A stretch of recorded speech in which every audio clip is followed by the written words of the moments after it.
These stories were never supposed to be told. They were meant to stay buried in the mountains, whispered only among families who feared what might come if they spoke too loudly. The Appalachian wilderness has always carried a strange air of mystery that presses down on anyone who dares to wander too deep into its endless ridges and hollows. People vanish here without a trace. Campsites are found abandoned, with fires still burning and meals half-eaten. Locals mutter about lights in the trees that lead travelers astray, voices calling out from the dark that sound like loved ones, long dead, and cabins that appear and disappear like illusions. What makes these stories truly terrifying is that they've been passed down not as entertainment, but as warnings. Grandparents swore to their grandchildren never to walk certain trails after sundown. Hunters refused to camp near certain streams. Hikers returned home shaken, speaking of figures that followed them, without leaving tracks in the snow. These aren't tales written in books, they are testimonies carved into memory, carried by those who experienced something they could never explain. And yet, here we are, retelling them. Not because it is safe to do so, but because some secrets refuse to stay hidden. Every whisper, every warning, every unexplainable encounter is part of something bigger. Truth about these mountains that no one wants to face. Tonight, you'll hear 12 accounts that blur the line between folklore and reality. Some will make you doubt what you hear in the silence of the woods. Others will make you question what you see in the corner of your eye. But all of them will remind you of one chilling fact. The Appalachian Mountains are alive with stories, and some of them are still unfolding. So if you're ready to step into the shadows of Appalachia, stay with me until the end. But remember, the longer you listen, the harder it is to shake the feeling that something might be listening back. You're watching Farcical Fears. If you enjoy exploring the darker corners of true horror, don't forget to like this video, subscribe, and ring the bell so you never miss the next story. Because out here, fear isn't just imagined, it's waiting. Let's move to our first story. I was 24 years old when I decided to hike a section of the Appalachian Trail alone. People always told me I was reckless, but I saw it as a test of independence. The mountains had always called to me, their vast stretches of forest and ridgelines, making me feel both insignificant and alive. That first day, the trail was glowing like stained glass in the sun. Creeks whispering with cold mountain water, and the distant calls of birds that made the wilderness feel like its own cathedral. I wasn't afraid of being alone out there.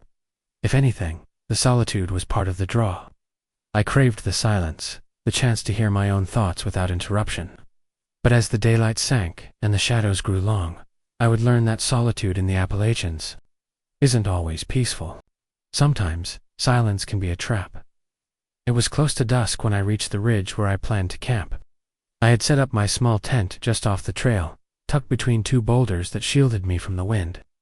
After making a small fire and eating a granola bar for dinner, I sat in the fading light and listened to the forest. The cicadas buzzed, an owl hooted somewhere far off, and the branches creaked softly with the evening breeze. It was the kind of moment that made me feel grateful to be alive, surrounded by nothing but raw wilderness. But then, as the last bit of daylight drained from the horizon, I heard it. A screamed out at first. I thought it was an animal. A fox or bobcat can make sounds that are eerily human, high-pitched, and blood-curdling. But this wasn't that. This was a woman's voice, sharp and desperate, tearing through the stillness of the night. "Help," she screamed, the sound echoing through the trees. My heart immediately raced. I froze, every instinct urging me to stay by my fire. But I couldn't ignore it. What if someone was really out there, hurt or in danger?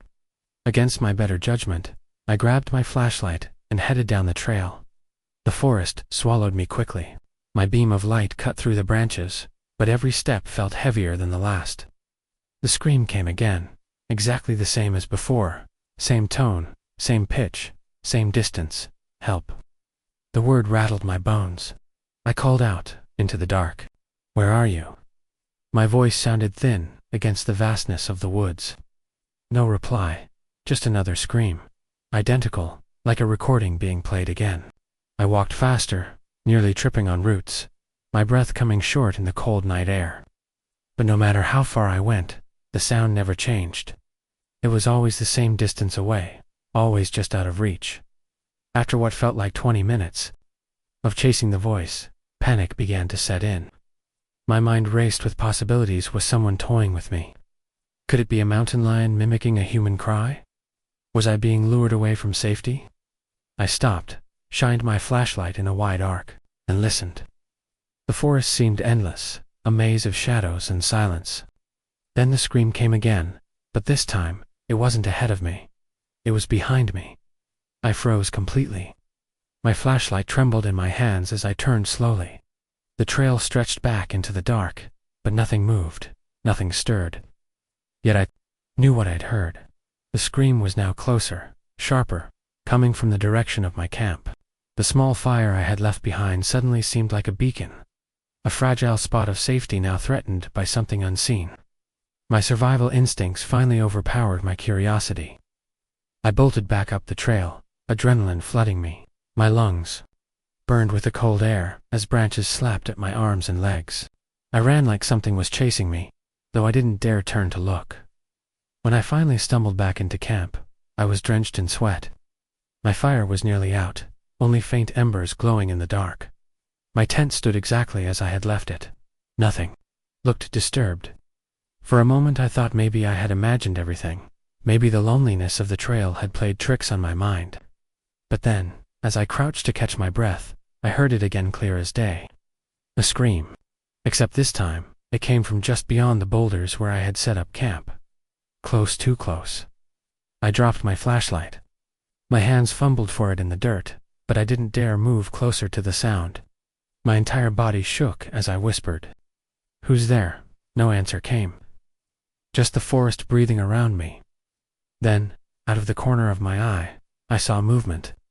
A flicker of pale white between the trees, gone before I could focus. I forced myself to sit by my fire until dawn, feeding it sticks and scraps of paper from my journal, anything to keep the flames alive. The screaming stopped, but the silence that followed was somehow worse. When daylight finally returned, I packed up camp as quickly as possible. I wanted to leave, to put as much distance between myself and that place as I could. But just as I started down the trail, something caught my eye. On the ground, pressed into the dirt just outside the boulders, were footprints. Bare footprints. The toes were long, unnaturally so, and the prints were fresh enough that the dew hadn't yet collected in them. They circled my camp. I didn't finish my hike. I left the trail that morning and never went back. People ask me why, and I can never give a clear answer. I just say the mountains changed me. But the truth is this: I know what I heard. I know what I saw. And I know that the scream in those woods wasn't human, not anymore. I know that the scream in those woods wasn't human, not anymore. I tried convincing myself it was just a bobcat or some twisted prank. But the footprints, circling my camp, told a different story. They were bare, too long, curling into the dirt like claws. Something had paced around me all night. I left at sunrise. But the silence of the woods followed me. No birds, no insects, only the sound of my own footsteps. At the ranger station, I told an old man what I'd heard. His face hardened. "You didn't go toward it, did you?" he asked. I lied and said no. He just muttered, "Good. You don't follow things like that if you want to walk back out." I tried to forget, but I couldn't. I kept hearing that scream in my head. Kept seeing the stories I found in old newspapers, tales of hikers lured away by cries for help, only to vanish without a trace. Some called it the wailer, others said it was older than any ghost, something that hunts by imitating the sound of suffering. A year later, I went back with a friend, Kyle. He didn't believe me until the scream came again. He laughed it off, said it was just a fox, and went into the woods to prove it. Minutes later, I heard his voice calling me from the opposite direction. The same words, the same tone. Exactly the same. I knew then it wasn't him. When morning came, Kyle was gone. No prints, no gear, no trace. His family blames me, but I know the truth. The mountains took him, just like they've taken others, and sometimes, when the night is quiet, I still hear it, his voice calling me, begging me to follow. So if you ever hear someone screaming for help in the Appalachians, after dark, don't Answer: don't follow, because some voices aren't meant to be found. Let's move to our second story. The Appalachian Mountains are filled with trails, valleys, and towns that seem unchanged for generations. But the farther you go into the forgotten hollows, the deeper the shadows grow, and the harder it becomes to separate the old legends from reality. Some stories are just campfire tales meant to scare travelers. Others are warnings, rooted in things too real to dismiss. And then there are the ones that linger, the ones whispered so often that even the locals go silent when they're mentioned. This story comes from a man named Daniel, who swore he'd never set foot in those mountains again after what happened. Daniel was a long-distance backpacker, someone who prided himself on endurance. He loved being alone in the wilderness, the sound of the wind in the trees, the steady rhythm of boots on dirt. He'd completed sections of the Appalachian Trail before, and in 2011, he decided to revisit a stretch in Virginia that ran near abandoned mining territory. The maps marked it clearly. A place where iron had once been pulled from the earth in the early 1800s. Now it was nothing but collapsed shafts, rusted machinery, and ghost towns where entire families had vanished after the mines closed. The trail was fine during the day-thick green forest, the occasional overlook where the mountains rolled endlessly like dark blue waves. But Daniel kept noticing something odd: the silence. It wasn't like the first time he'd hiked that section. The birds were quiet.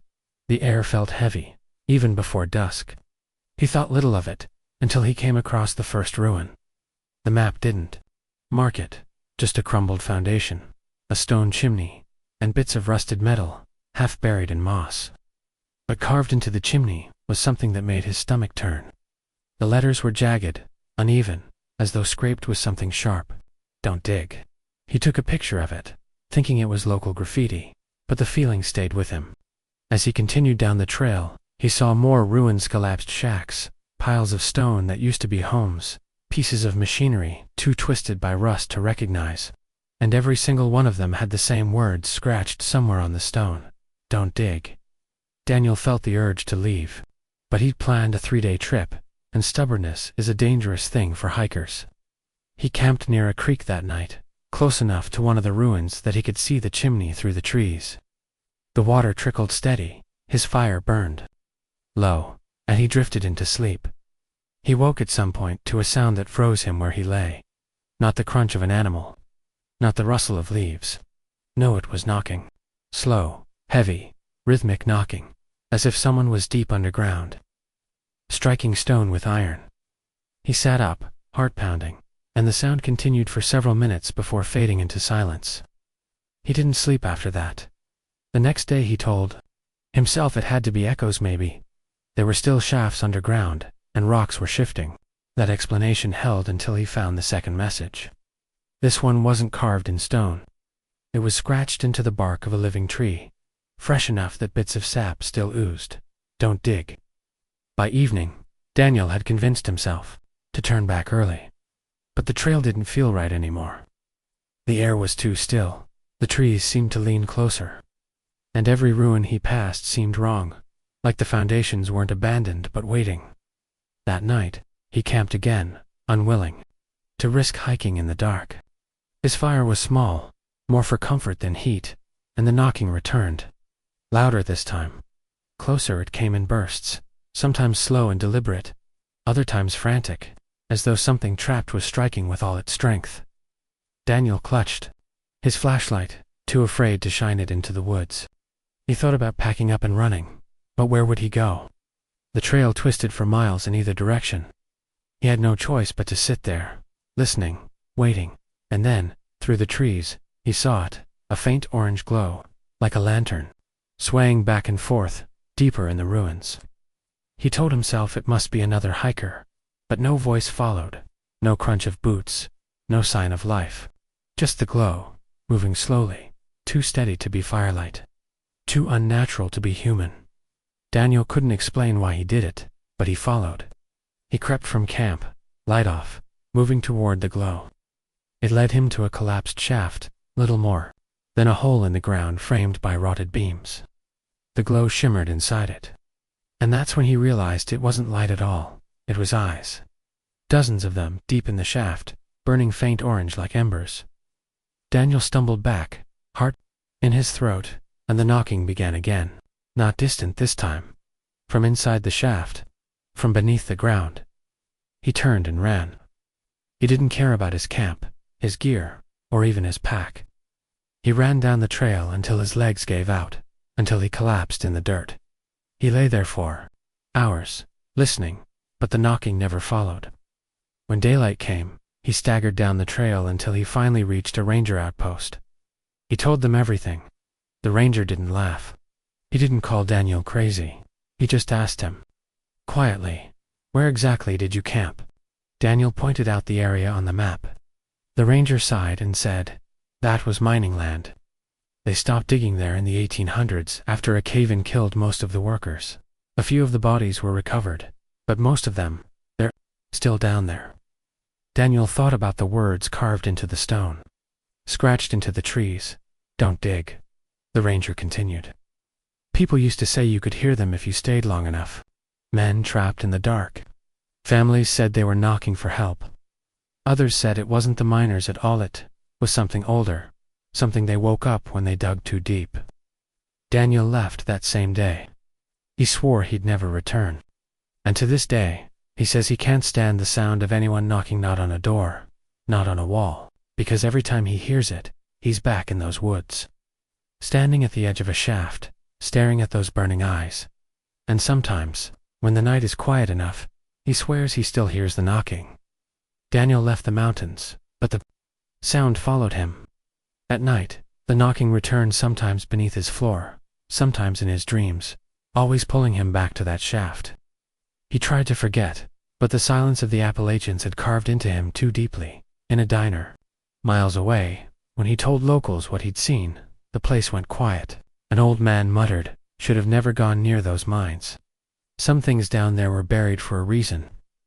Daniel wanted to move on, but headlines years later froze him. "Unexplained collapse at abandoned Virginia mine rescuers here. Knocking underground." He knew then it wasn't just his imagination. Others had heard it too. And sometimes, when the night is still, Daniel swears he can hear voices rising with that hollow pounding, calling his name, waiting for him to answer. Let's move to our third story. It began in the small Appalachian town of Grayson Hollow, a place that seemed untouched by time. The wooden porches sagged, the windows were often cracked or dusty, and most of the townspeople knew each other by sight. But there was one house on the outskirts of town that everyone avoided. Locals referred to it only as the mill house. An old stone and timber structure sitting on a slope where the mountain pressed down on it like a dark hand.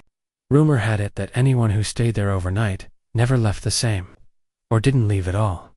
The story was passed down in hushed tones, usually over whiskey or around a fire. It was said that the house had belonged to a miller in the late 1800s who had an obsession with capturing the voices of the mountain. He built strange contraptions, wires, and glass tubes throughout the house, trying to trap sound itself. When he vanished one night, the house fell into decay. Yet locals swore that faint echoes of screams, laughter, and whispered secrets still emerged from its walls. One summer, a group of college students decided to test the legend. The leader, Jenna, had grown up near Grayson Hollow and was fascinated by the folklore. She insisted it was all superstition, that the stories had been exaggerated by gossip and fear.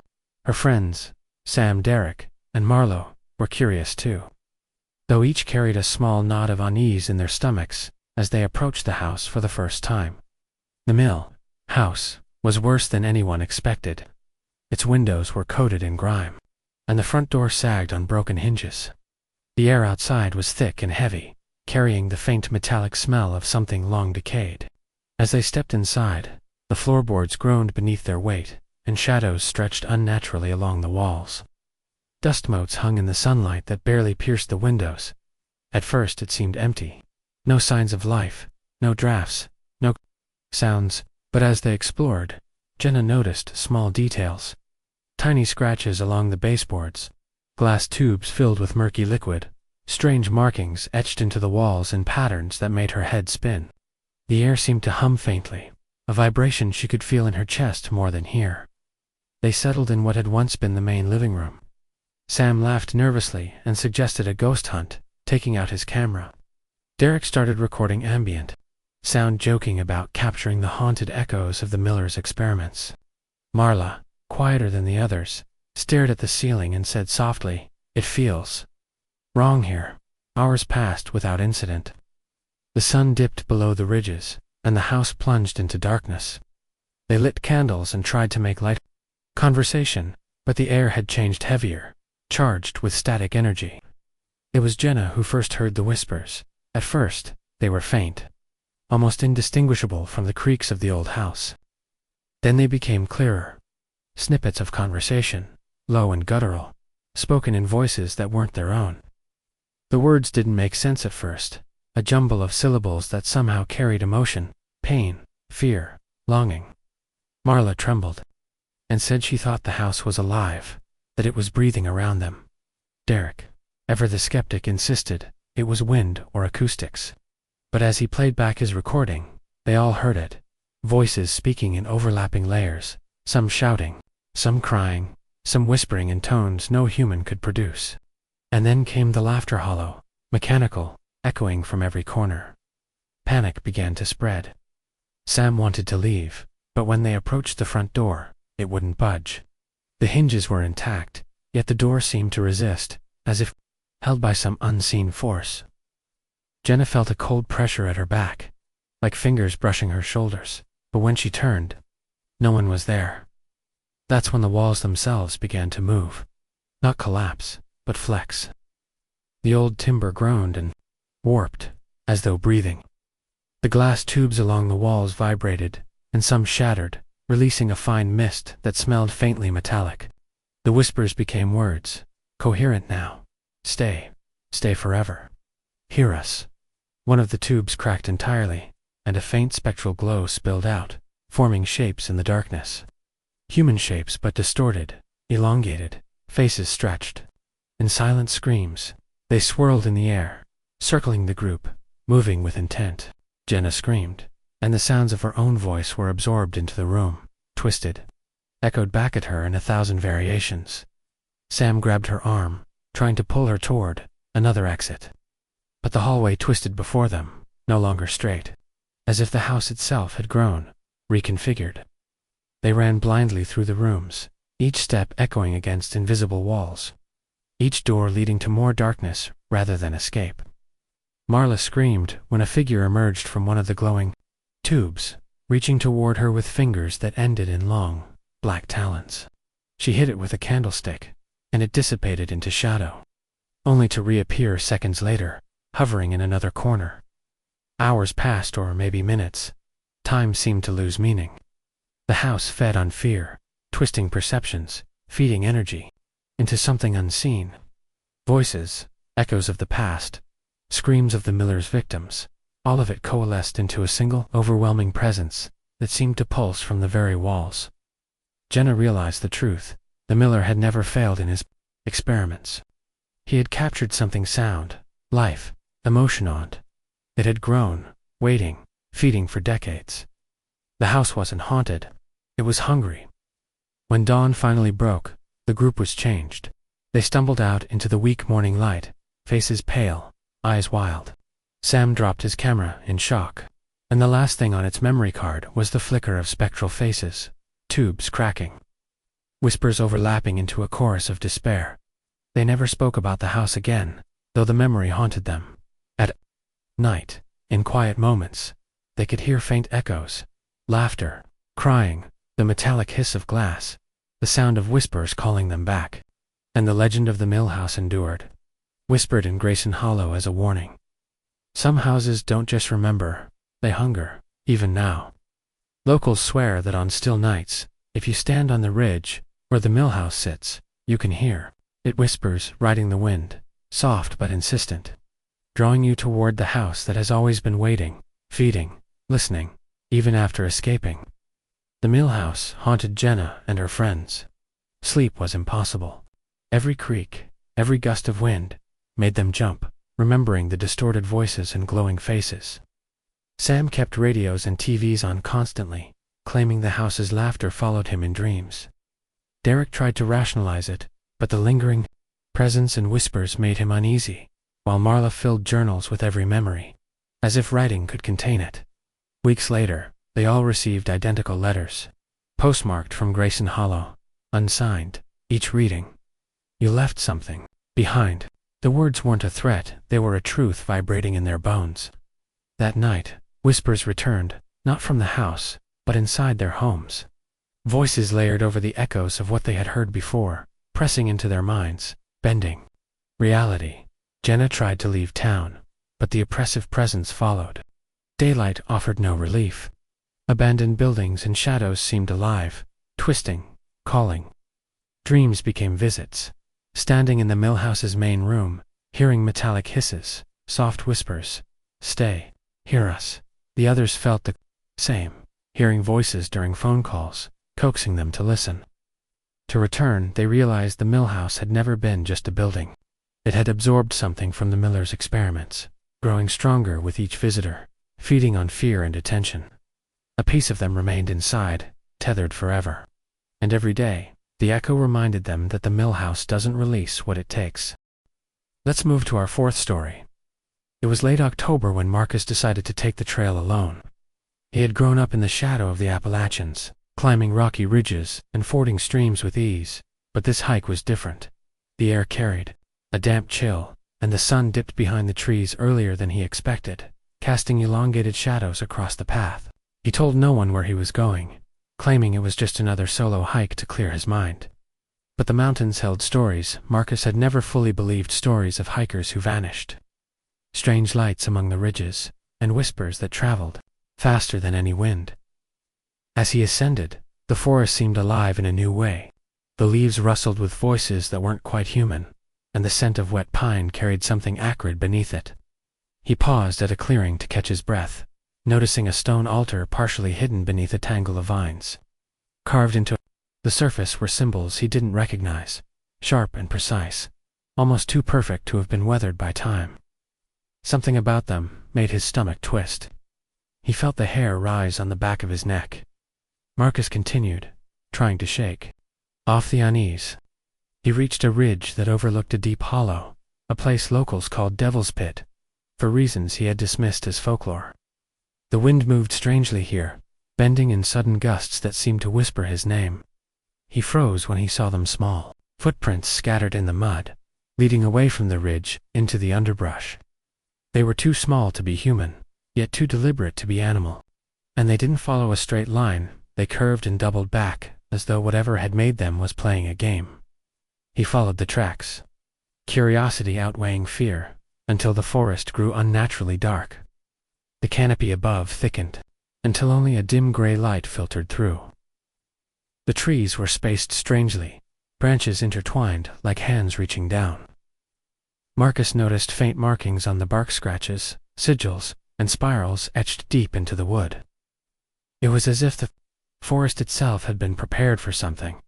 The first scream tore through the woods before he even realized it, high-pitched, agonized, almost pleading.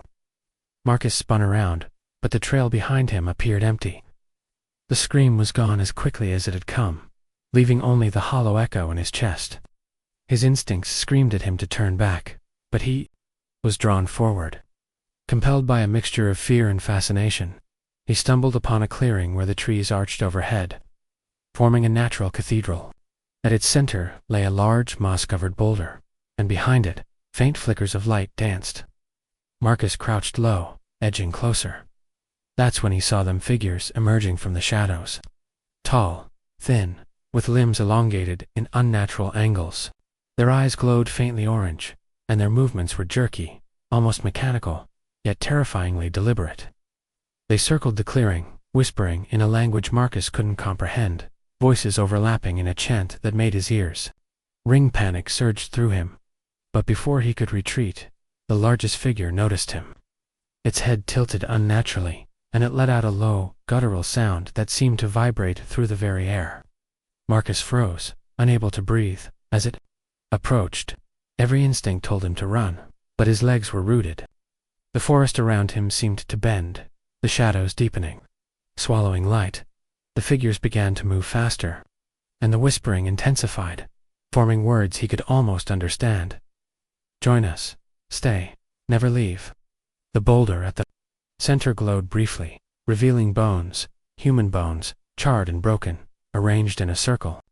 Marcus realized these were not spirits or illusions. Something alive and older than the mountains had been feeding here for decades. He bolted, stumbling through undergrowth and over roots, hearing the figures' voices echo behind him, imitating the cries of lost hikers. Every scream he thought he recognized, every plea, was a trap designed to draw him back. His lungs burned, his vision blurred, yet he couldn't stop. The forest twisted around him, trails looping back, disorienting him until he thought he would never escape. Arzor, perhaps minutes later, he broke through to a familiar ridge. The sun was setting, painting the sky in bruised shades of orange and purple. The forest behind him was silent again, but Marcus knew better. He had seen what lingered beneath the trees, what waited in the hollows. Something had followed him, touched him, and left a mark he could feel pulsing under his skin. Back in town, Marcus tried to recount his experience, but his words sounded hollow, even to himself. No one had seen the figures, the boulder, or the glowing eyes. They called it imagination, stress, hallucination. But Marcus knew the truth. The mountains were alive, older, and hungrier than he could comprehend. And though he had escaped that night, the whispers never left him.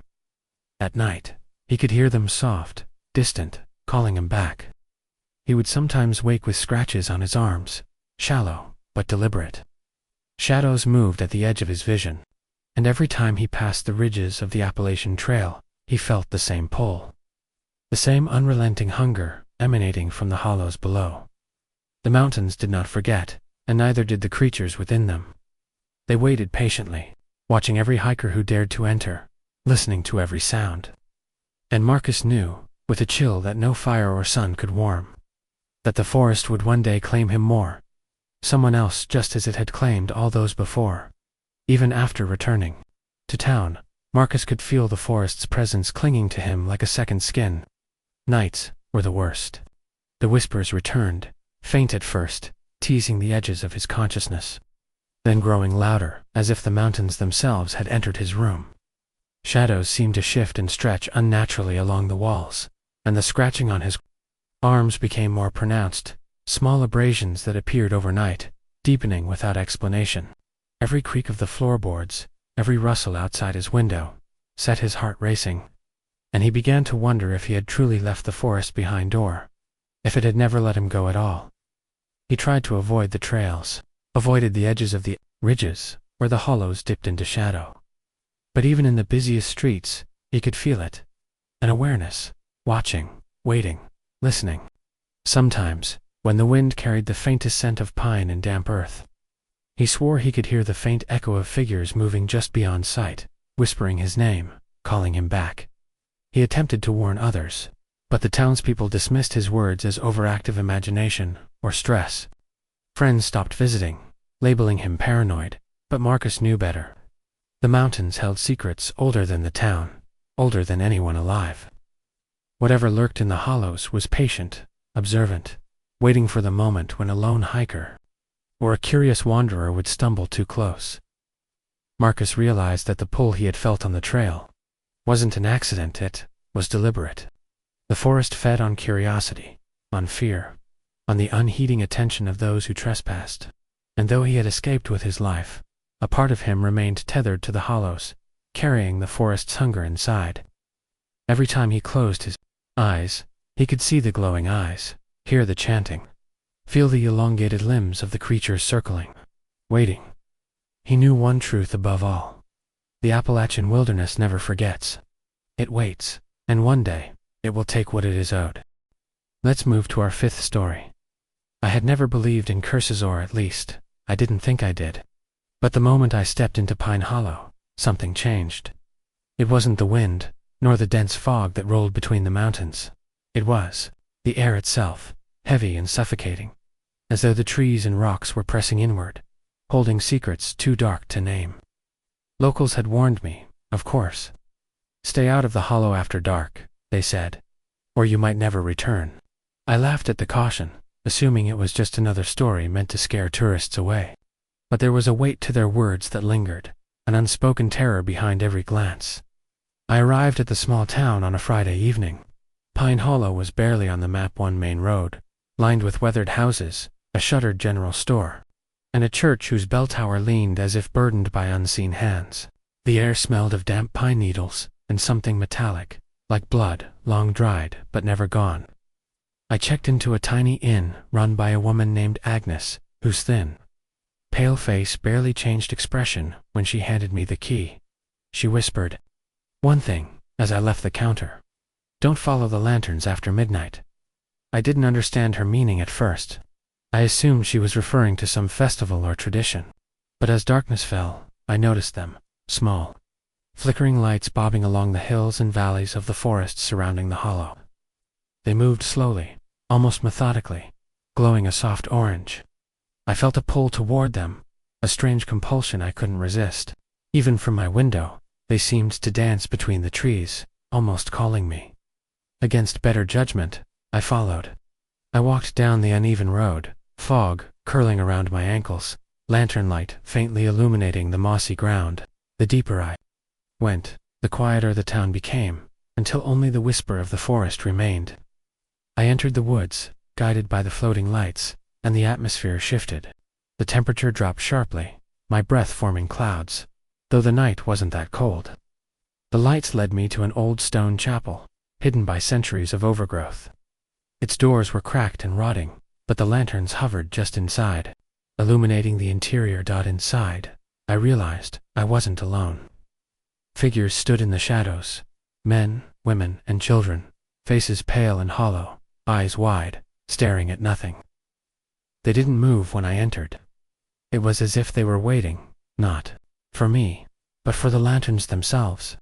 I stepped closer, and the floorboards groaned under my weight.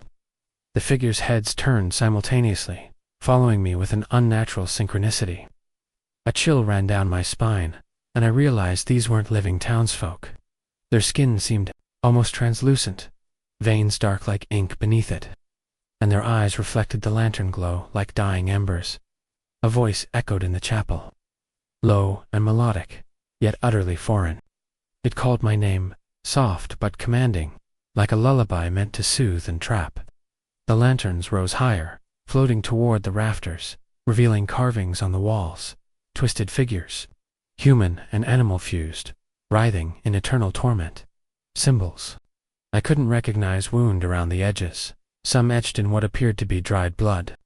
I felt a weight pressing on my chest, a physical force that made breathing difficult, and a sudden dizziness made the floor tilt beneath me. I tried to step back, but the floor seemed endless, stretching forward. Every step I took, the figures shifted closer, though their legs never moved. The air vibrated with whispers, overlapping voices repeating my name, pleading, threatening, warning. My pulse hammered in my ears. The lanterns flickered again, revealing faces pressed against the stone walls, faces contorted with pain, mouths opening and closing silently. And then I saw it, a child, no more than 10, standing at the center of the chapel, holding one of the floating lanterns. Its eyes met mine, wide and empty, and I realized with terror that it had been waiting for me. As I moved backward, the figures reached out with long, spindly arms. They didn't grasp. They hovered, mere inches from me, radiating a suffocating presence. The child raised the lantern, and the entire chapel ignited not with flames, but with an eerie orange glow that seemed to seep into my skin, burning memory into flesh. I screamed, my voice swallowed instantly by the oppressive darkness. The lanterns circled, spinning faster, their glow illuminating every carving, every twisted form, until my mind could no longer distinguish reality from hallucination. Suddenly, everything went silent. I collapsed to the ground, gasping. The weight lifted, but the figures were gone. Only the chapel remained, empty and decrepit, as though nothing had ever been there. The lanterns had vanished, the carvings faded into moss and decay. I stumbled back through the forest, never looking back, and emerged at the edge of Pine Hollow just as the first light of dawn painted the town in soft gold. I never spoke of that night. Some part of me wanted to forget, to dismiss it as exhaustion and imagination. But the town changed me. At night, I still see flickers in the shadows, small lanterns bobbing in the darkness. And here whispers my name, soft and insistent, calling me back to the hollow. The town waits, and the lanterns will never stop moving, guiding those who wander too close to their doom. Some stories aren't just legends. Some stories are warnings, and Pine Hollow waits patiently, hungry. For those who ignore them, even after leaving Pine Hollow, the memory clung to me like a second skin. Nights were unbearable. Every flicker of light in my room reminded me of the lanterns, hovering in that chapel, calling, beckoning. Shadows in my apartment seemed to stretch and bend unnaturally, and I could swear I heard whispers echoing my name, soft but insistent, as if carried on a wind only I could hear. Sleep became impossible. My dreams were no longer dreams, but visits back to that cursed chapel. The child with the glowing lantern at the center, the silent hollow-eyed figures, circling endlessly. I tried to warn others, but no one could see what I saw, hear what I heard. Friends dismissed my words as the ramblings of a stressed mind. Yet, even in crowded rooms, I felt the pull of Pine Hollow. Occasionally, I would catch glimpses of faint orange lights reflected in windows, shadows twisting behind the trees outside. My heart would seize with terror. I realized the lanterns weren't just a part of that night. They were a part of me now, embedded in my perception, always moving just beyond the corner of my vision. Letters began arriving too, unsigned, filled with crude drawings of the chapel, the lanterns, the twisted carvings, and my name, scrawled in jagged letters. Each one arrived exactly at midnight, and with each letter came the same suffocating feeling I had felt inside the chapel. A pull toward the forest, toward the glowing lights that would never let me go. I understood then that Pine Hollow wasn't a place you visited, it was a trap. It didn't merely claim the lost hikers or foolish wanderers. It claimed memory, attention, and fear, tethering them to the lanterns and the forest, ensuring that even those who escaped carried the hollow within them forever. I have left the town physically behind, but it follows me. And I know, deep down, it will call again. Even as years passed, Pine Hollow never truly released me.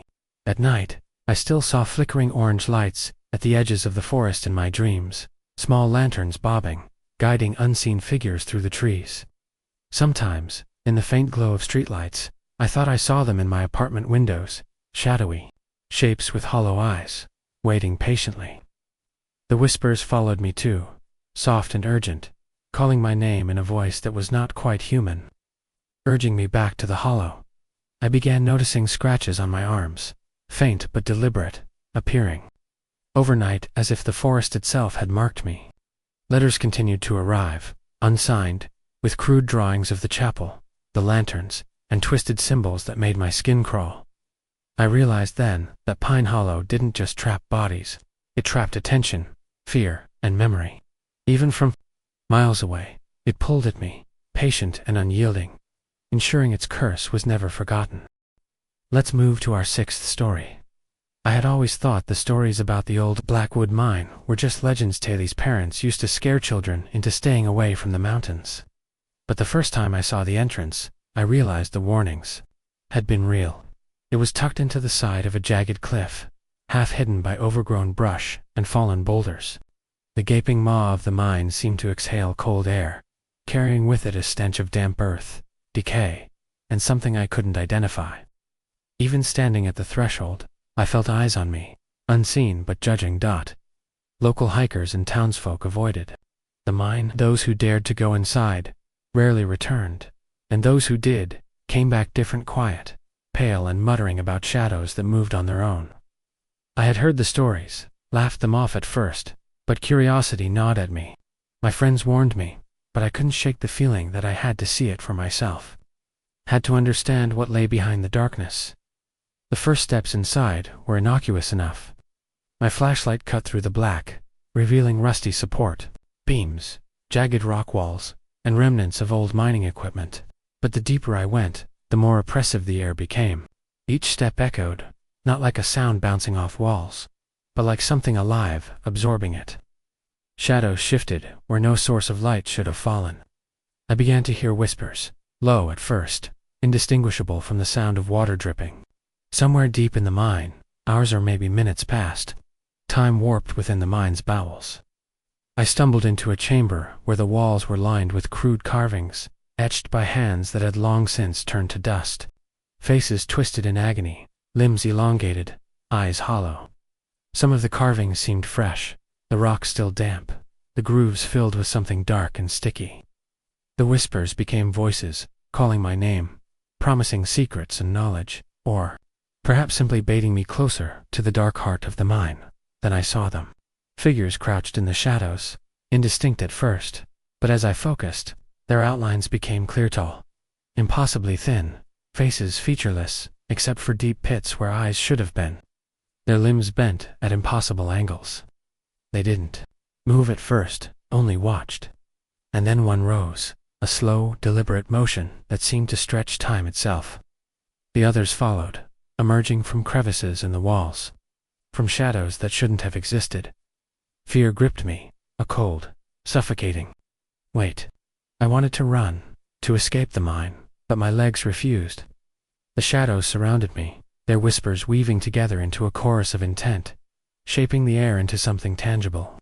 They circled me, and in their presence, the carvings on the walls seemed to writhe, the faces twisting in silent screams. My flashlight flickered, then died, leaving me in complete darkness, save for the faint glow emanating from the figures' elongated forms.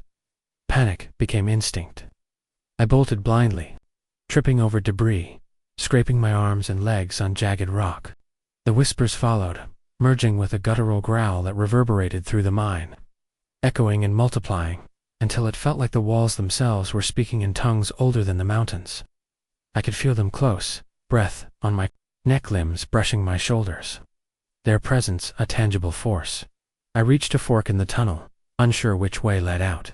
Every path seemed to stretch endlessly, corridors looping back in impossible ways. I stumbled into a chamber that seemed to pulse with darkness, the air thick and alive. In the center, a pit yawned, deeper than anything natural. I glimpsed something, moving within, a shadow larger than any figure I had seen, writhing, twisting, its form barely human, its presence exuding hunger.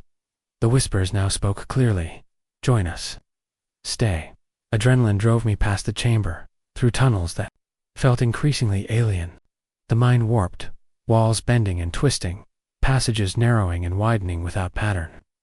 I lost all sense of direction, and every step seemed to return me to the same pit chamber. The same writhing shadow, as if the mine itself were alive, and mocking my attempts to escape. At some point, I heard it, the scream of a human voice, high-pitched and panicked. Not mine, but unmistakably human. It echoed through the tunnels, calling for help, pleading. I followed, compelled by curiosity and fear, only to find a small, skeletal figure crumpled against the wall, its hollow eyes staring as if frozen in terror. The body, or what remained, was not entirely human. Its limbs were twisted, elongated, fingers ending in jagged claws, jaw locked in a silent scream. I realized the scream I heard was not coming from the living, but somehow trapped in the walls themselves. I fled then, guided only by instinct, crawling, slipping, climbing over debris. The mine resisted, corridors shifting, walls narrowing, shadows reaching. Every time I thought I had found the exit, I stumbled into another chamber, another pit, another collection of twisted figures frozen in grotesque poses. The air became electric, buzzing with whispers and growls, a chorus of anticipation.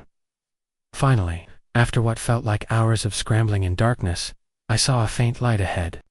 I surged toward it, bursting from the mine's entrance into the crisp night air.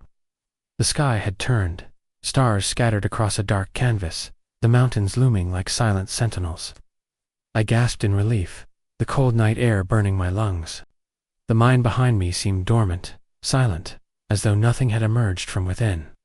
But I knew the truth. The mine did not release what entered easily.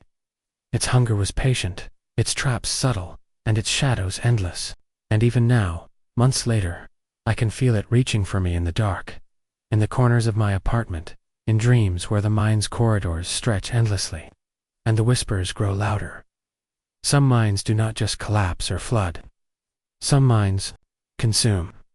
And the Blackwood mine waits patiently for the next curious soul to wander inside. Even after escaping the Blackwood mine, its presence never left me. Nights were the worst. Shadows in my apartment seemed to stretch unnaturally, walls creaking with whispered voices, calling my name. Every small noise, the hum of the refrigerator, the scratch of my cat's claws, a passing car outside felt amplified, echoing the mind's oppressive atmosphere. The memory of those elongated figures, faceless and patient, haunted me. I would wake in the middle of the night, drenched in sweat, convinced that one of them was standing in the corner of the room, waiting. I tried to resume normal life, but the world outside felt too bright, too clean, too oblivious to the darkness I had seen. Occasionally, I would glimpse shadows in the corner of my vision, stretching impossibly long, moving just beyond my line of sight. At times, I thought I could hear the mine's corridors opening, somewhere in the city. The distant whispers of trapped screams echoing through the walls of my apartment. Letters began arriving too. Unsigned, scrawled with crude, jagged depictions of the mine and its twisted inhabitants. Each one arrived at night, and each one carried the same suffocating feeling I had felt in the mine weight on my chest. A pull toward the darkness, urging me back. I realized then that the Blackwood mine did not just trap bodies, it trapped attention, fear, and memory. Even from miles away, it reached out, patient and unyielding, ensuring that those who had seen it would never truly escape. And deep down, I knew it was only a matter of time before it called again. Let's move to our 7th story. Let me tell you about the cabin in Hollow Creek. It wasn't listed on any map, and the locals rarely mentioned it unless pressed. And even then, their eyes would widen, their voices lowering as though they feared speaking the name aloud. I had been hiking the Appalachian foothills for years, chasing solitude and the beauty of untouched nature, but Hollow Creek called differently.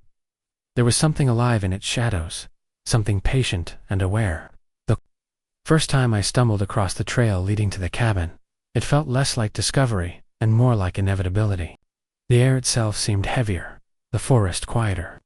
As though holding its breath, the cabin appeared suddenly, nestled between 2 ancient oaks.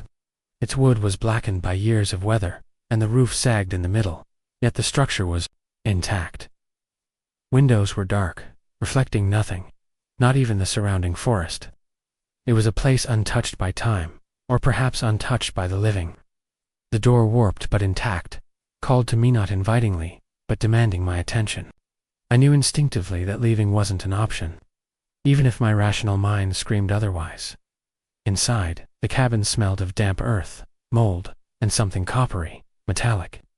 There were signs of habitation: a stove blackened with soot, a table scarred by knives or claws, chairs tipped as though their owners had vanished mid-motion. But there was no one there. Or perhaps no one left who was human. The walls were covered in crude etchings, stick figures contorted, some suspended in the air, others crawling along the floor and ceiling, all with faces frozen in silent screams. A sense of being watched pressed against me, a heat in my chest. And I realized immediately that these were not random drawings, they were warnings. Desperate messages from those who had been here before. I felt compelled to explore further. A staircase led to a loft, shadowed and narrow. The air grew colder with each step, a bone-deep chill that whispered of long-dead winters. There, I found objects I couldn't immediately understand. Piles of small, brittle bones, fragmented toys, and journals with pages blackened and curling. The writing was frantic, looping, often crossing over itself, recounting the cabin's previous tenants. Each entry ended abruptly, sentences cut off mid-word, as if the author had been pulled away by some invisible force. At first I thought it was madness, maybe the work of hermits, or backwoods, derelicts, but the more I read, the more I understood. There was a pattern. Every inhabitant of Hollow Creek eventually disappeared. Their final entries describing the same figure, tall, gaunt, with a face like cracked porcelain, and eyes too black to reflect light. It moved silently, always at the edge of vision, always. Watching, entries spoke of whispers in the walls, of shadows that didn't match the shape of the room, of objects shifting overnight, as though the house itself were alive. That night, I was forced to confront it. The temperature dropped sharply, and the cabin creaked as though breathing. Shadows lengthened unnaturally, twisting along the floorboards and walls. A whisper called my name softly, a voice that was mine and not mine, urging me to come closer, to see what lay in the darkness. Heart hammering, I refused. But the whispers multiplied, overlapping in a chorus of urgency and dread. Footsteps echoed. Above in the loft, slow, deliberate, circling as though tracking my fear. I fled to the front door, but it wouldn't budge. The cabin had changed. The walls seemed to shift subtly. Hallways stretching into impossible directions, corners bending where there should have been straight lines.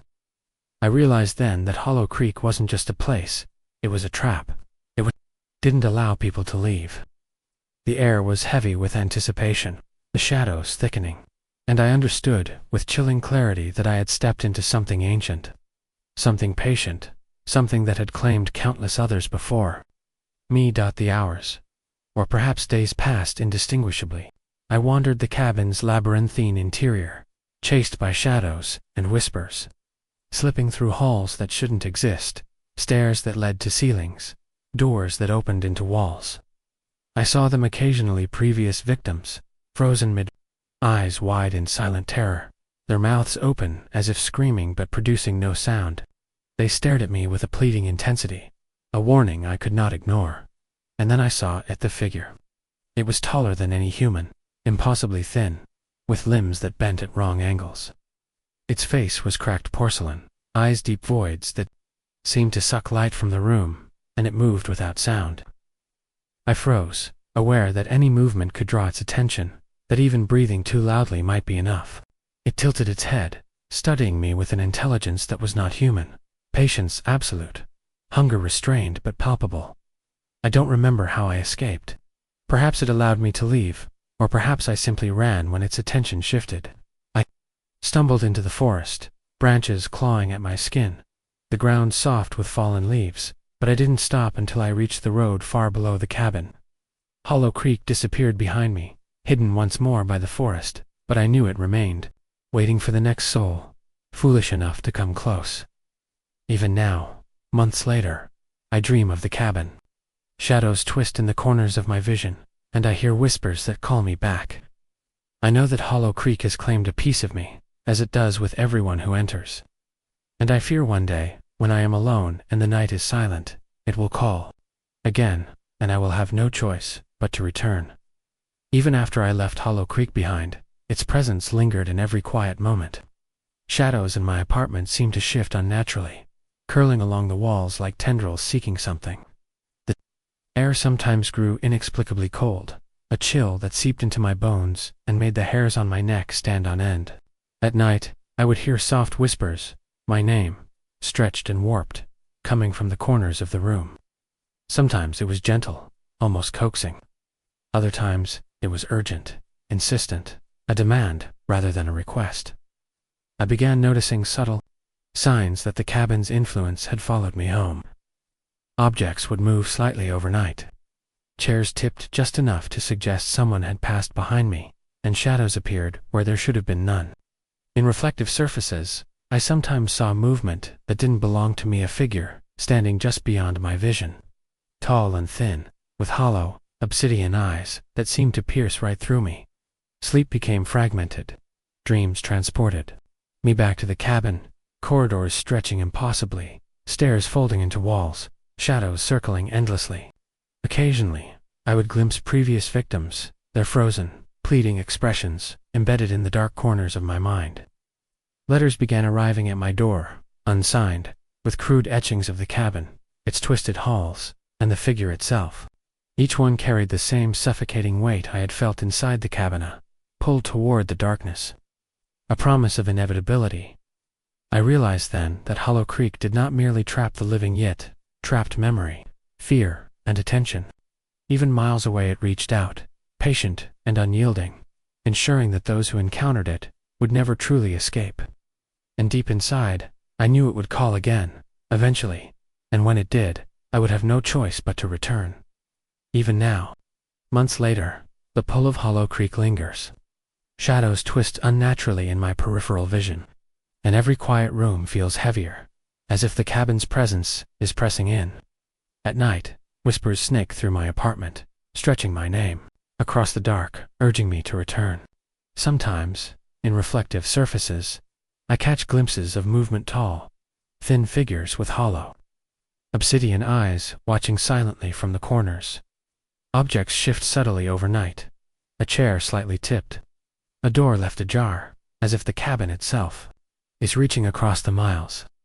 Dreams carry me back to those impossible corridors, stairs folding into walls, shadows circling endlessly, faces frozen in silent terror.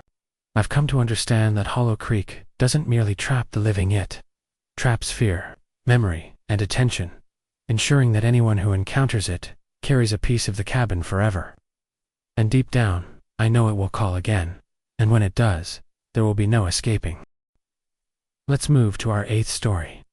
I had heard about the Hollow Ridge Asylum for years. Whispered stories shared in hushed tones by locals who had never set foot on the property. The asylum had been abandoned for decades, left to rot on a cliffside, overlooking the Appalachian Valley. Its windows were shattered, the roof caved in, and yet it seemed to breathe, exhaling the despair of hundreds of forgotten souls. When my friends dared me to explore it, I laughed nervously, telling myself it was curiosity, not foolishness, that drove me. But as soon as I stepped onto the crumbling grounds, I knew I had been wrong.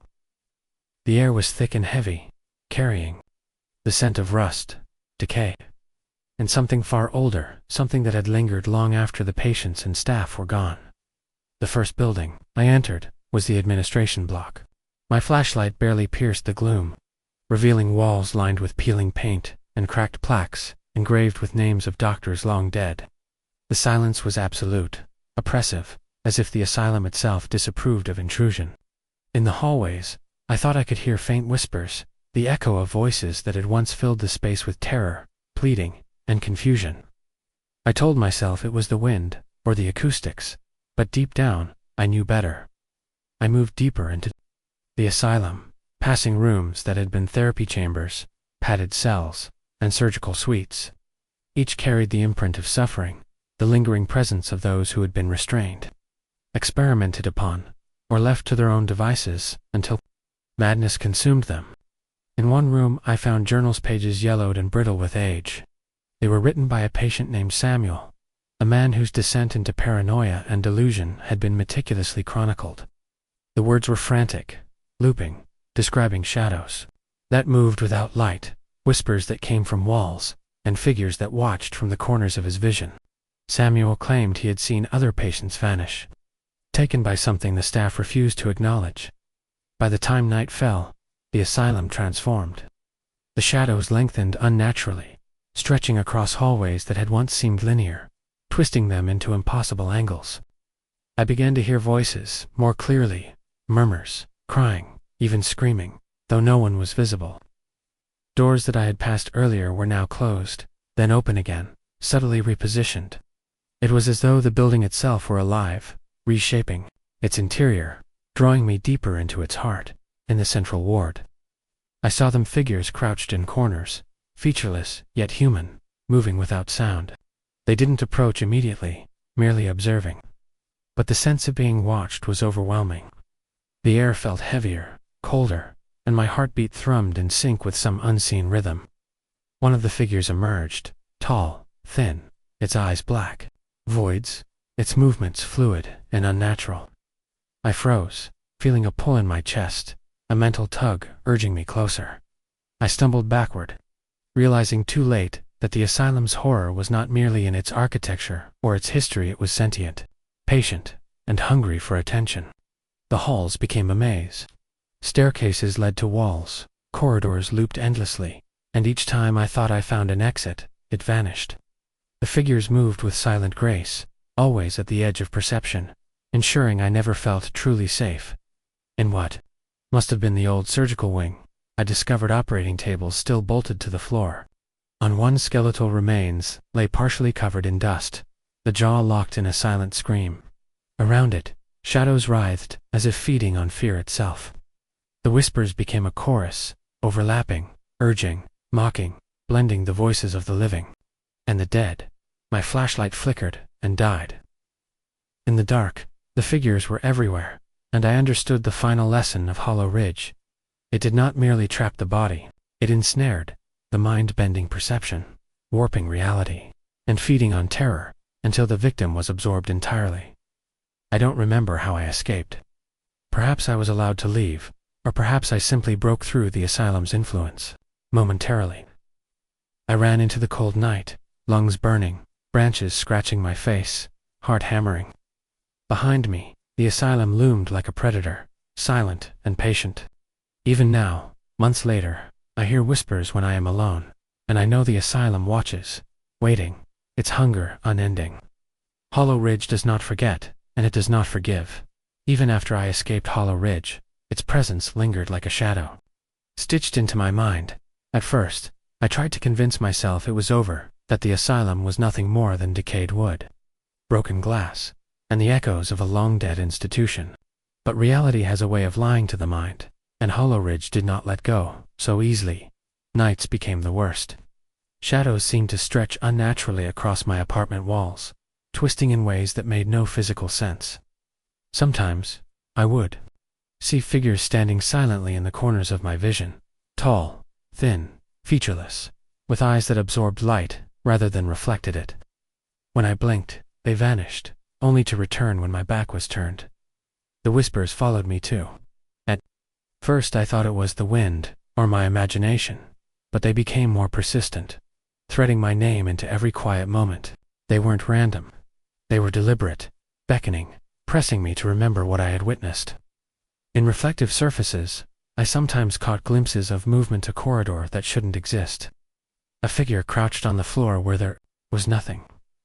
Each time I looked away, the sense of being observed intensified, as though the asylum had implanted part of itself inside me, a tether linking me to its haunted halls. Objects in my apartment began to shift subtly. Chairs tipped slightly overnight, doors left ajar. Books and papers rearranged, as if someone or something had passed through in silence. The weight of it pressed on me, a cold, suffocating reminder that Hollow Ridge's influence extended far beyond its physical walls. I found myself avoiding mirrors, shadows, and quiet rooms, fearing that even the act of noticing might give the asylum more power over me. Dreams were no refuge. I was dragged back into its impossible hallways again and again, forced to walk corridors that bent and twisted, staircases that led nowhere, rooms that rearranged themselves while I wasn't looking. Faces appeared in the shadows, previous victims frozen in silent terror, eyes wide, mouths agape in soundless screams. Some reached toward me, clawing at the darkness as though begging for release. The figures tall, thin, faceless would appear, suddenly their presence filling the dreamscape with dread. They never attacked directly. Their power lay in anticipation, in the psychological grip that kept me awake and trembling. The asylum seemed to feed on memory, fear, and attention. Even miles away, it reached for me, patient and unyielding. Occasionally, letters appeared at my door, unsigned, depicting crude sketches of its warped corridors, of faceless figures, and of rooms that seemed impossibly long. Each one carried the same suffocating sensation I had felt within its walls, a promise that the asylum had not finished with me. I began to understand that Hollow Ridge was not merely a place of physical horror. It was sentient, a predator that trapped not only bodies but minds, bending perception and reality until its victims became part of it. I have learned to live cautiously, to avoid quiet nights, mirrors, and empty spaces, but I know the connection remains, and deep down, I am certain that one day, when I am most vulnerable, it will call again, and I will have no choice but to answer. Even now, long after I fled Hollow Ridge, its presence clings to me. Shadows stretch unnaturally along my walls, curling and twisting as if alive, always at the edge of vision. Sometimes, when I pass a mirror, I glimpse a tall, thin figure standing just behind me, featureless, faceless eyes, like dark voids, but when I turn, there is nothing. The whispers follow too, low and insistent, threading my name through the silence, urging me to remember. To return, objects move subtly on their own. A chair slightly tipped, a door left ajar, papers shifted as though unseen hands passed through the room. Even the night air feels heavier, pressing against my chest with the same suffocating weight I felt inside the asylum. My dreams are no escape. I wander the endless corridors again, haunted by the faceless figures and the silent, pleading faces of previous victims. Hollow Ridge does not just trap bodies, it traps attention, fear, and memory, following its prey long after they escape. And deep in my chest, I know the truth. It waits, patient and unyielding, for the moment it will call again, and when that day comes, I will have no choice but to answer. Let's move to our 9th story. Let me tell you about the Hollow Mill, a place that has haunted the edges of Appalachian towns for generations. It wasn't on any official map, but everyone in the region had heard whispers, tales of men and women disappearing, of strange sounds echoing across the river at night, and of the mill itself appearing suddenly in fog where it had been abandoned years before. I had been a skeptic for most of my life, telling myself it was just local legend, a story to scare children away from dangerous riverbanks. But curiosity and, perhaps a quiet obsession, led me to investigate one autumn evening, when the mist hung thick over the Appalachian River and the world seemed muted, as if waiting for something. As I approached the Hollow Mill, the air changed immediately. The fog thickened unnaturally, and the usual sounds of nocturnal animals vanished. Even the wind seemed hesitant, brushing against my skin softly, but carrying a tension that made my hair stand on end. The mill was massive, its wooden frame blackened by decades of rain, rot, and neglect. But despite its decay, there was a sense of purpose in its architecture, as if it had been maintained by hands unseen. I stepped closer, and the first sound reached me, a low, resonant hum, vibrating in my chest, a tone both mechanical and alive. Inside, the smell was overwhelming: wet timber, rusted metal, and something metallic, coppery, like blood, long dried. The machinery was still, yet every cog and wheel seemed poised to move, as if the mill itself were waiting. I traced my fingers along the conveyor belts and the grinding wheels, and a shiver ran down my spine. The shadows inside the mill didn't behave normally. They shifted, lingering in corners longer than light should allow, twisting in ways my eyes could not follow. Something watched me, always at the edge of my perception, never fully seen, never fully revealed. I moved through the mill, drawn to a staircase that led to an upper loft. The hum grew louder, almost a voice, pulsing with rhythm that seemed to synchronize with my heartbeat. I reached the top and found a room full of journals, equipment, and photographs, evidence of people who had come before me. Names, dates, and faces stared up from the yellowed pages. Many had vanished. Some had left cryptic messages. "Do not listen, it's alive. The mill hungers." The notes grew more frantic as the pages progressed, describing strange machinery that seemed to operate of its own accord, shadows that moved like liquid, and whispers that called them by name. Hours passed, or maybe minutes, I could no longer tell. Time warped inside the hollow mill. The machinery groaned, the shadows shifted, and the hum became a chorus of voices, murmuring, whispering, screaming. I caught glimpses of figures at the edges of my vision. People in old-fashioned work clothes, faceless and thin, moving mechanically as though trapped by invisible strings. I realized that the mill didn't merely grind grain, it ground memory, life, and fear. Every person who entered left a piece of themselves behind, and their presence lingered in the dark corners, in the turning of the wheels, in the low humming of the mill itself. I do not know how long I wandered through that place. Sometimes I thought I saw the river outside, fog curling along its edges, a reminder of the world beyond. But the mill's grip was absolute. Every exit seemed to vanish when I approached. Shadows pressed closer, and the whispering intensified, calling my name, recounting secrets I had not told anyone, voices claiming to know my thoughts, my fears. I began to understand the truth. The hollow mill was alive, not in the sense of a machine moving, but in the sense of consciousness, ancient, patient, and hungry. At some point, I realized that trying to escape with rational thought was useless. I had to move in rhythm with the mill, follow its patterns, anticipate its movements, or risk being consumed entirely. Shadows flickered and elongated, staircases bent into walls, and the loft seemed to stretch endlessly. The machinery roared to life in moments of silent terror, grinding not wood or grain, but the essence of fear itself. My breath came in short bursts. My vision blurred, as if the air itself conspired to disorient me. It was then I saw it, a figure, taller than any human, limbs bending unnaturally, face hidden beneath a rusted mask that seemed fused with its skin. Its eyes glowed faintly in the darkness, reflecting the pulsing lights of the machinery. It moved toward me silently, yet I felt its presence everywhere, a suffocating pressure in my chest, tugging at my mind. I understood, in that instant, that it was not alone, that the hollow mill itself was a hive, and this figure was only a sentinel, feeding off the fear and memories of all who had entered before me. I stumbled backward, retreating through warped corridors, the hum now a deafening chorus of screams, laughter, and whispers. The figure followed relentlessly, moving through shadows as though the rules of space and time were meaningless. I fled, driven by a combination of fear and instinct, my mind struggling to comprehend the scale of the horror. And then, just as suddenly as it had begun, I found myself outside. The fog thick around the riverbank, the hollow mill looming silently behind me, appearing abandoned and inert once more. Even now, weeks later, I feel its presence.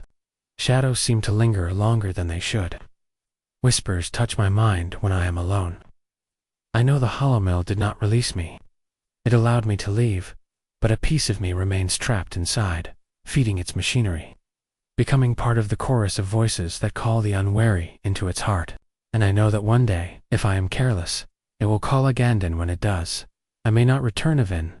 After I left the hollow mill behind, its grip on me remained unbroken. Shadows in my apartment seemed to stretch unnaturally, lingering longer than physics should allow, twisting along walls and corners. Sometimes, in mirrors or reflective surfaces, I glimpsed fleeting shapes, thin figures moving silently just beyond my vision. When I turned, there was nothing, yet I felt their eyes, void-like and unblinking, following me. The whispers had traveled too, low and insistent, threading my name through the silence, reminding me that part of me remained inside the mill, feeding it, connected in a way I could neither sever nor escape. Objects moved subtly. Chairs tipped slightly overnight, papers shifted, doors left ajar. Even the faint hum that had first drawn me into the mill sometimes echoed in my apartment, a vibration in my chest that I could neither ignore nor explain. My dreams became battlegrounds. I wandered the endless corridors again and again, staircases folding impossibly, machinery grinding in rhythm with my heartbeat, shadows circling like predators. The faceless sentinels and previous victims pressed close, silent, urging, warning, always observing. I realized the hollow mill was not just a building or a legend, it was a living entity, patient, eternal, and hungry for fear. I survived, but it had claimed a part of me, a tether that would never release me. And deep down, I knew one day it would call again, and I would have no choice but to answer. Let's move to our 10th story. It was just after dusk when I reached the edge of Pine Hollow, a small, forgotten valley in the heart of the Appalachian Mountains. Locals avoided it, calling it cursed, haunted, or worse, the valley that takes. I had heard the stories, travelers disappearing, screams echoing through the trees, livestock found mutilated in strange patterns, and townsfolk whispering about a presence that lurked in the shadows. Being a skeptic for most of my life, I dismissed it as folklore until I witnessed the unnatural fog rolling through the valley, thick and black, swallowing the paths behind me, as if erasing my tracks. The first sign that something was wrong came with the wind, or, rather, the lack of it. Normally, the valley held a quiet hum, leaves rustling, water dripping from mossy rocks, the distant calls of owls. But that night, everything was still. Even my own breathing sounded too loud, echoing off invisible walls. I moved cautiously, the mist curling around my ankles, concealing the forest floor. Then I saw it, a faint light, flickering in the distance, like a lantern, but too irregular, too jerky to be human. My curiosity drew me closer, even as an instinctive dread tightened my chest. As I approached, I realized the light came from an abandoned cabin, one that wasn't on any map and wasn't supposed to exist. Its walls were covered in moss and rot, windows dark, except for that strange flicker. Inside I found remnants of habitation-tattered clothing, rusted cooking utensils, and a diary, its pages yellowed and brittle. The entries were fragmented, written in trembling hand. Notes about noises in the trees, eyes watching from the darkness, and something moving silently at night. One line chilled me completely. It knows when you are alone. It knows your fear. The fog thickened, and the cabin seemed to pulse with a presence, as though the walls themselves were aware of me. I felt eyes on my back, the sensation crawling up my spine. The diary's pages hinted at previous visitors who had vanished, one by one, leaving nothing but scattered belongings and half-written confessions. According to the notes, the valley itself had a rhythm and ancient pattern of stalking, circling, and taking. It was patient, waiting for the right moment to strike. I left the cabin, heart hammering, and tried to retrace my path, but the fog had shifted.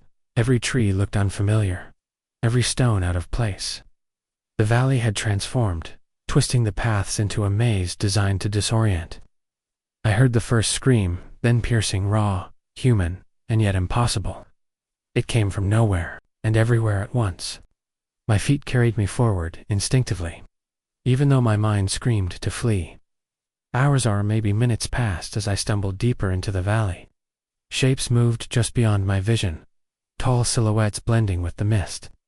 Their limbs long and unnatural, faces blurred or featureless. Whispers reached my ears, calling my name, mimicking the voices of people I knew, coaxing me toward unseen dangers. I realized that the Pine Hollow didn't just claim bodies. It claimed attention, bending perception and filling the mind with illusions that preyed on curiosity, doubt, and fear. Eventually, I found a clearing where the fog was thinner. In its center was a circle of stones, each etched with symbols that pulsed faintly in the moonlight. Around it were remnants of those who had come before me, scraps of clothing, journals, and objects left behind in desperation.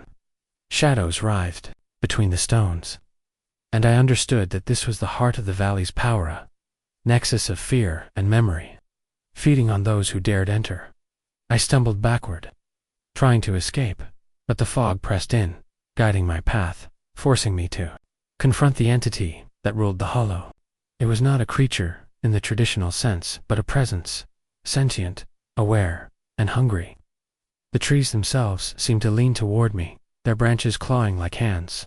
The whispers became a chorus, overlapping, drowning out reason.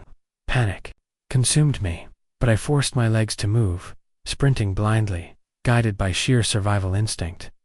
By dawn, I emerged at the edge of Pine Hollow, exhausted, shaken, and forever changed. The fog had lifted, the valley appearing innocuous, almost beautiful in morning light. But I knew the truth. The hollow remembered me, and it would wait. Its hunger was eternal, patient, and precise. And deep down, I feared that one day, when I was most vulnerable, it would call again. I might not be able to resist even. After escaping Pine Hollow, the valley's presence clung to me like a shadow I couldn't shake. Days bled into nights, and the fog seemed to follow me, creeping into my mind rather than my surroundings. Shadows moved at the edges of my vision, stretching unnaturally along walls, trees, and furniture. Sometimes, when I looked into reflective surfaces, I caught glimpses of faceless figures standing behind me, taller than any human, limbs bending in ways that defied anatomy. When I turned, they vanished, but the chill remained. The whispers began. Subtly at first, a faint susurration whenever I was alone. Over time, they grew louder, threading my name through the silence, mocking my fear. Recounting secrets I had never told anyone. They mimicked voices I knew, familiar friends or family, calling me into the night, coaxing me to return to the hollow. Every instinct screamed not to follow, but the subtle pull of the valley's consciousness was undeniable. Tugging at my mind like an invisible leash, objects in my apartment began to betray me. Doors creaked open on their own. Chairs tilted as though someone had sat and left. Papers rearranged themselves into cryptic patterns. Even the sound of the wind outside carried a resonance reminiscent of the valley. A low, throbbing hum that vibrated through my chest. Sleep brought no respite. I would dream of Pine Hollow endlessly, wandering through its fog-shrouded paths, following phantom lights that flickered like distant lanterns. Shadows coiled around me, whispering, circling, guiding, and watching. I began to understand that Pine Hollow was not just a physical place, it was sentient. It observed, learned, and adapted. It did not merely trap bodies. It ensnared minds, feeding on fear, attention, and memory. The valley had claimed a fragment of me, tethering my consciousness to its fog-filled depths. Every time I closed my eyes, I felt its pulse, its patient hunger. The circle of stones, the remnants of previous victims, the shifting fogle of... It was part of an intelligence older than any human. Even in moments of daylight, I felt its reach. Shadows would curl unnaturally, the wind would carry faint whispers, and sometimes I would wake.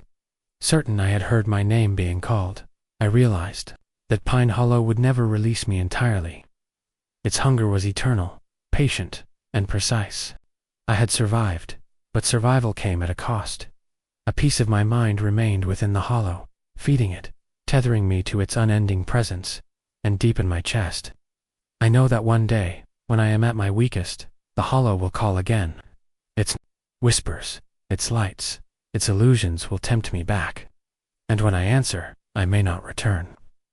The valley waits, timeless and hungry, and I live with the knowledge that it will never forget. The fog is always watching. The hollow always hungers, and part of me will always belong to it. Even now, the memory of Pine Hollow clings to me like a living shadow.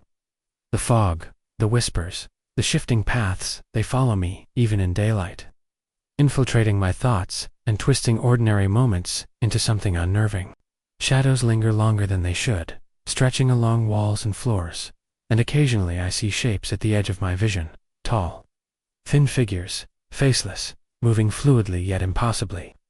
When I blink, they vanish, leaving only the echo of a presence, a chilling certainty that I am being watched.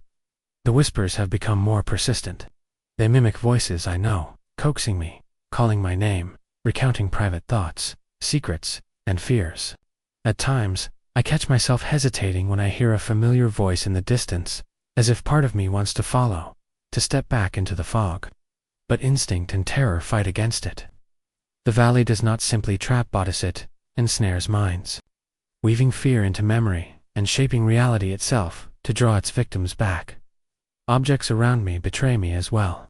Doors creak open on their own, chairs tip, papers shift into strange, cryptic patterns, and the faint hum of the valley's presence reverberates through the air, threading its pulse through my chest.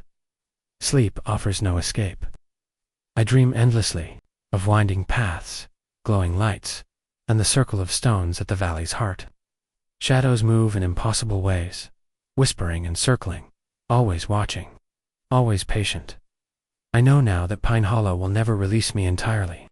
A fragment of my mind remains tethered to it, feeding its consciousness, and one day, when I am most vulnerable, it will call again. The fog waits, the valley hungers, and part of me will always belong to it, eternally drawn to its dark, patient embrace. Let's move to our 11th story.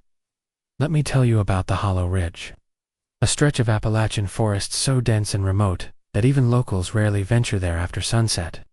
Stories have circulated for generations dailies of hikers vanishing, of strange lights appearing between the trees, and of whispers carried on the wind that lured the unwary deeper into the wilderness. I had heard these warnings growing up, but curiosity, or perhaps a need to confront the unknown, led me to spend a week exploring its remote trails. Alone, equipped only with a small pack and a hotlum.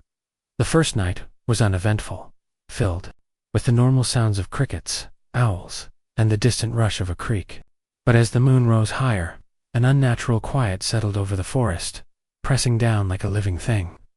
I felt eyes on me, a sensation that made my hair bristle and my pulse spike. Shadows in the trees seemed to move of their own accord, elongating and twisting, as though the forest itself were alive, aware of my intrusion. Then came the first sound, a soft low whisper that seemed to drift from every direction at once. I froze, straining to locate the source, but the trees yielded. Nothing, the whisper repeated, forming words I could not understand, yet somehow, I felt compelled to move toward it. As the nights progressed, the phenomena intensified. Strange lights appeared beyond the tree line, flickering ethereal, resembling lanterns or campfires, but when I approached, they vanished, leaving only empty clearing and the faint smell of burning wood. My dreams became nightmares, vivid and unrelenting. I would wander endlessly through twisted corridors of trees, pursued by faceless figures with limbs too long, their silent presence pressing against my back, whispering in voices both familiar and alien. During the day, the forest seemed normal, almost inviting, yet I noticed subtle anomalies. Paths I had taken the previous day appeared different, subtly shifted, as though the forest were rearranging itself. Rocks and roots were out of place, fallen branches blocking routes I had walked safely before. Sometimes I glimpsed movement. In the distance, figures standing perfectly still, half hidden behind trees, watching. When I tried to approach, they dissolved into the fog, leaving only an oppressive emptiness behind. I found remnants of previous explorers scattered through the forest, tattered clothing, rusted equipment, journals with pages torn or blackened with water damage. The entries spoke of strange sounds, voices calling their names, and shadows that moved independently of the wind. One note, written hastily in trembling handwriting, read, "It knows our fears. It waits. Don't follow the lights." These accounts mirrored my own experiences so closely that I began to fear the forest had claimed not only bodies but minds, bending perception to its will. By the fourth night, I began to notice a pattern. The whispers were not random. They guided me, lured me deeper, but always toward certain locations. One particularly dense section of the forest seemed to pulse with presence. I arrived at a clearing where the ground was unnaturally smooth, almost polished, surrounded by gnarled trees that curved inward as though forming a protective cage. The air was thick, vibrating with low-frequency hums that resonated in my chest. Shadows moved within this clearing independently, sliding along the earth, coiling like smoke. And then I saw them, figures, tall and thin, faceless, their movements deliberate and precise. They watched, unblinking, as though calculating my fear, my hesitation, my next steps. I realized then that the hollow ridge was not just haunted, it was sentient. It learned, adapted, and fed on attention and fear. The forest bent reality to its will, twisting light, sound, and perception, and I could feel its hunger directed toward me. It was patient, waiting for the perfect moment to strike, to claim me as it had claimed so many before. The final night was a test of endurance. Every instinct screamed to leave, but leaving felt impossible. The forest had shifted so subtly that familiar landmarks disappeared. Whispers grew louder, forming a chorus, voices calling out, in the cadence of friends, family, loved ones, mimicking the sounds of my own memories, to draw me further into the trap. I stumbled, fell, and scrambled through fog and underbrush, feeling the forest's presence pressing against my back, nudging me toward the unseen heart of Hollow Ridge. I cannot fully explain what happened in the hours before dawn. Time itself seemed to stretch and compress. Shadows moved with intelligence, guiding me, taunting me. And I became certain that I was walking through the memories of others, the forest feeding on our collective fear, reliving every story, every panic, every scream. By some mercy or cunning, the first light of morning found me at the edge of the ridge, exhausted, disoriented, and shaken to the core. I emerged, but part of me remained behind, tethered to the hollow ridge, a living echo within the forest that waits for the next intruder. Even now, I cannot shake the feeling that the ridge is aware of me. The whispers follow me on quiet nights, faint but persistent. Shadows linger where they should not. And I know, with a certainty that chills me, that the hollow ridge will call again, patient, eternal, and hungry for the unwary. Even after leaving Hollow Ridge, I felt its presence clinging to me like a shadow I could not shake. The forest's reach extended beyond its physical boundaries, threading itself into my mind, warping perception, and twisting everyday life into something vaguely unworldly. Shadows in my apartment seemed to elongate, coiling along walls and corners in ways that defied logic. Sometimes, in mirrors or reflective surfaces, I glimpsed tall, faceless figures standing behind me, limbs bending unnaturally. When I spun around, nothing was there, yet a cold dread remained. Pressing into my chest, the whispers began subtly, low murmurs that appeared when I was alone. At first, I could dismiss them as imagination, but they quickly grew louder, more insistent, taking on voices I recognized: friends, family, even my own voice echoing back at me. They called me by name, recounting private thoughts and memories I had never shared, urging me toward the ridge. I realized with horror that the forest did not merely trap bodies. It ensnared minds, weaving fear into memory and bending perception to its will. Objects in my living space began to betray me. Doors creaked open, papers shifted into cryptic arrangements, and the faint hum of the ridge's presence reverberated in the air, a low vibration threading through my chest. Even the wind outside carried a resonance that mimicked the whispers I had heard in the forest, a subtle pull toward the unseen heart of the ridge. Sleep offered no relief. My dreams were invaded by the ridge's twisted corridors, glowing lights, and the circling faceless figures. Shadows writhed around me, whispering, always observing, always patient. I understood at last that the hollow ridge was sentient. It adapted, it learned, it fed on attention and fear. My mind had become partially tethered to it, a fragment of consciousness left behind in the fog and the shadows, a living echo that nourished its patience. Every instinct warned me that one day it would call again, that the subtle pull in my mind would become irresistible, and I feared that when that day came, I would be drawn back, unable to resist. Another story in the ridge's endless collection of vanished souls. Even in daylight, I remain aware of its presence. Shadows shift unnaturally, and faint whispers drift through the quiet moments, threading through my thoughts. The ridge waits, patient and eternal. A predator that does not need to hunt in the traditional sense, only needs to lure the curious, the skeptical, the bold, and let its own slow, inexorable power claim them. And part of me will always belong there, tethered to its hungry consciousness. A living reminder that some forests do not simply end, they persist, they wait, and they remember. Let's move to our 12th story. These stories were never supposed to be told, but the memory clings to me, persistent and unwelcome. I had grown up in a small Appalachian town where everyone knew each other, and secrets, especially dangerous ones, were passed down in hushed tones. My story begins with an old, abandoned church at the edge of the woods, known among the locals as Marrow Hollow. No one went there anymore, except for the occasional teenager seeking thrills, or those foolish enough to ignore the whispered warnings about the place. It wasn't just abandoned, it radiated a kind of hostility, an energy that made the hairs on the back of your neck stiffen. They said that something in Marrow Hollow hungered for attention, for witnesses, and that it fed on the souls of the curious. I didn't believe it.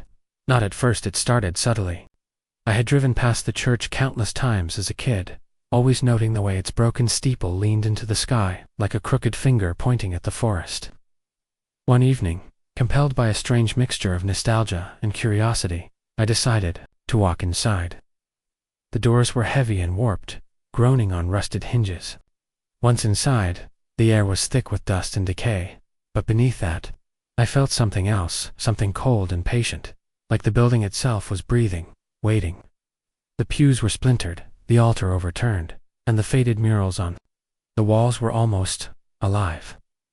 I could swear the faces of saints shifted when I wasn't looking. That night, I slept uneasily in my apartment, the image of Marrow Hollow etched into my mind. At first it was just dreams, the church towering over me in fog, the air filled with whispered chants, faint footsteps echoing across empty floors. But soon, the dreams turned into something worse. I would awaken to find the smell of burning wax in my room, faint scratches along the walls, and sometimes, the unmistakable sound of creaking wood-like. The doors of the church itself were opening and closing. I told myself I was imagining it, that the stress of work and isolation was playing tricks on me. But deep down, I knew that something had followed me from Marrow Hollow.